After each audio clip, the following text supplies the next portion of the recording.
Salut, on se retrouve donc pour le jour numéro 20 de Linktober. Et aujourd'hui, comme pour la plupart des jours précédents, j'avais fait un dessin à l'avance. Je viens le découper, mettre du fusain à l'arrière, le mettre sur mon dessous de verre et appuyer pour que les traits se décalent et affiner le tout avec un crayon. Et une fois que ça c'est fait, je peux commencer à peindre. Et donc aujourd'hui, le thème était germer. Et germer, j'ai eu du mal à trouver quoi faire en fait.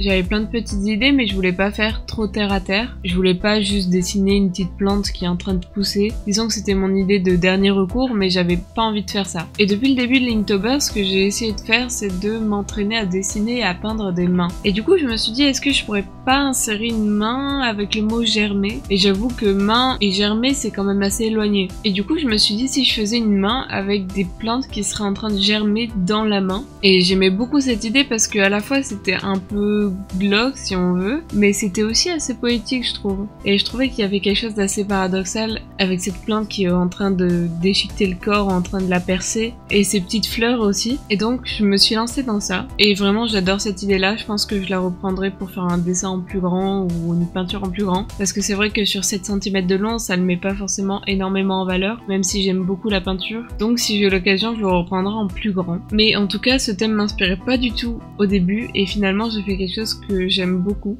Et donc c'est ça que j'aime bien avec Linktober. C'est que même avec des thèmes, on se dirait mais qu'est-ce que je vais faire de ça quoi? Et bien des fois on arrive à faire des choses auxquelles on n'aurait peut-être pas pensé du tout si on s'était pas mis cette contrainte. Il en ressort pas mal de trucs ratés, mais des fois il ressort des trucs qu'on aime beaucoup. Et je pense que c'est en mettant des contraintes que j'ai réussi à faire les dessins que j'aime le plus aujourd'hui. Donc voilà, si vous avez vraiment pas d'idée, bah des fois forcez-vous à faire des dessins, à vous mettre des contraintes, à trouver un mot au hasard et vous dire bah ce mot j'y arriverai jamais, en fait vous faites quelque chose avec. Et vous verrez que des fois vous arrivez à faire des choses que vous auriez même pas imaginé avant. Mais une fois que je l'ai fini, je viens du coup appliquer une couche de vernis pour protéger à la fois mon acrylique et mon bois. Et du coup voilà ce que ça donne d'un peu plus près. J'aime beaucoup cette petite peinture, je sais pas ce que vous en pensez, vous pourrez me le dire en commentaire. Donc voilà, j'espère que vous aurez aimé, et dans tous les cas on se retrouve dans une prochaine vidéo. Donc à demain!